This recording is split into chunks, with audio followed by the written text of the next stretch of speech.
everyone. Bumi menyimpan segudang misteri yang sampai saat ini banyak yang belum terpecahkan. Para arkeolog sampai saat ini terus berusaha untuk mengungkap sejarah dunia lewat kegiatan seperti ekskavasi reruntuhan kuno yang mungkin sudah terkubur di bawah kota-kota kita, guys. Meskipun kadang juga ditemukan hal-hal aneh yang nggak bisa terprediksi oleh manusia. Hutan Bengkok. Hutan Bengkok adalah sekelompok pohon pinus yang berbentuk sangat aneh di dekat kota Gryfino, Polandia. Di Polandia, hutan ini disebut Zivilas yang berarti hutan bengkok. Hutan yang terdiri dari 400-an pinus ini mulai ditanam di desa Nove Karnovo pada tahun 1930-an. Pohon-pohon ini tumbuh menekuk sangat tajam ke utara, tepat di atas permukaan tanah. Kemudian tumbuh tegak seperti pohon biasanya. Orang-orang yang menanam pohon ini umumnya melakukan rekayasa secara sengaja untuk membuat pohon ini menjadi bisa bengkok. Mereka menggunakan semacam alat atau teknik yang membuat pohon-pohon membungkuk. Seseorang mungkin saja mencoba menanam pohon dan membentuknya sesuai dengan kebutuhan mereka. Namun, sebagian orang mengatakan bisa saja terjadi badai salju yang dapat membuat pohon-pohon menjadi seperti itu dengan cara membekukannya sehingga bisa tumbuh dengan cara yang aneh. Tapi pada kenyataannya, kita juga tidak tahu teori mana yang benar-benar bisa menjawab misteri tersebut. Pegunungan Altai. Pegunungan dapat dikategorikan sebagai antah berantah. Pegunungan ini adalah tempat yang sangat terpencil dan berfungsi sebagai persimpangan antara stepa Kazakh Siberia dan Mongolia. Tempat ini tidak begitu bisa diakses melewati jalur darat dan penduduk yang bermukim juga relatif sedikit. Kalian pasti tidak menyangka bahwa ditemukan bagian badan pesawat ruang angkasa di lokasi ini. Kira-kira kenapa ya? Well, wilayah Pegunungan Altai ini tepat berada di bawah jalur penerbangan Kosmodrom Baikonur yang merupakan tempat peluncuran pesawat luar angkasa terbesar di dunia.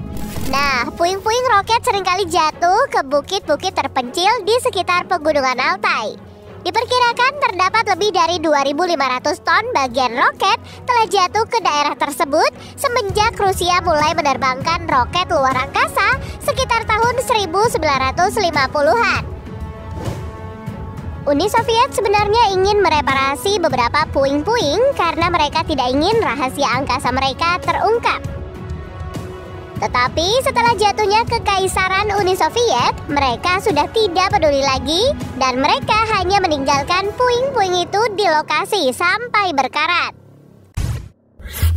Boks putih.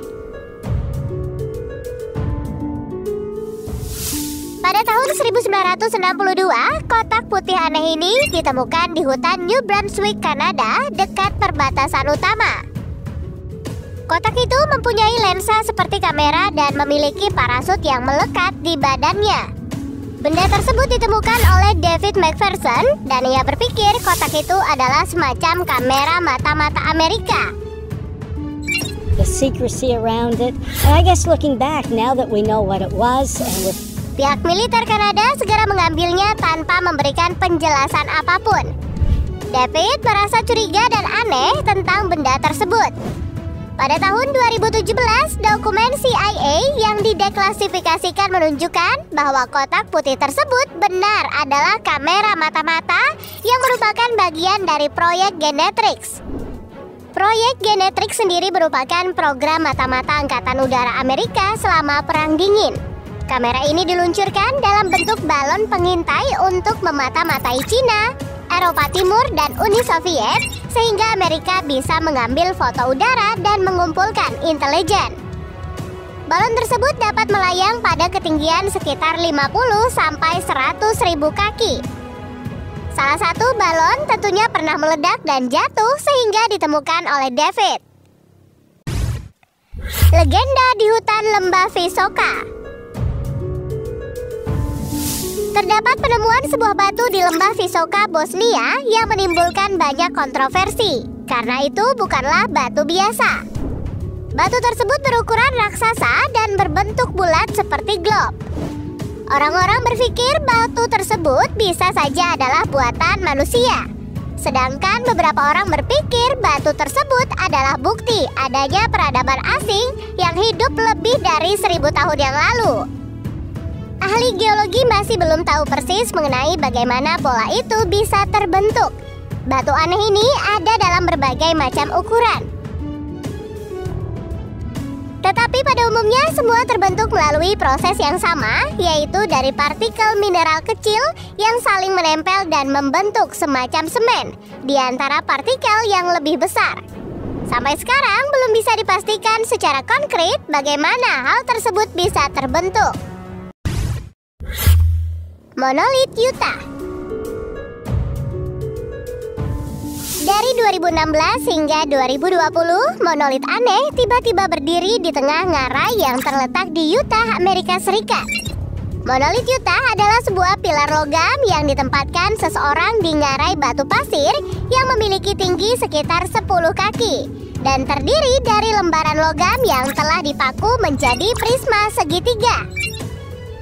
Pada saat itu, kebetulan mereka sedang melakukan survei menggunakan helikopter di wilayah tersebut dengan tujuan mencari bighorn atau semacam domba liar berwarna coklat dengan tanduk besar yang dapat ditemukan di Amerika Utara dan Asia Timur Laut.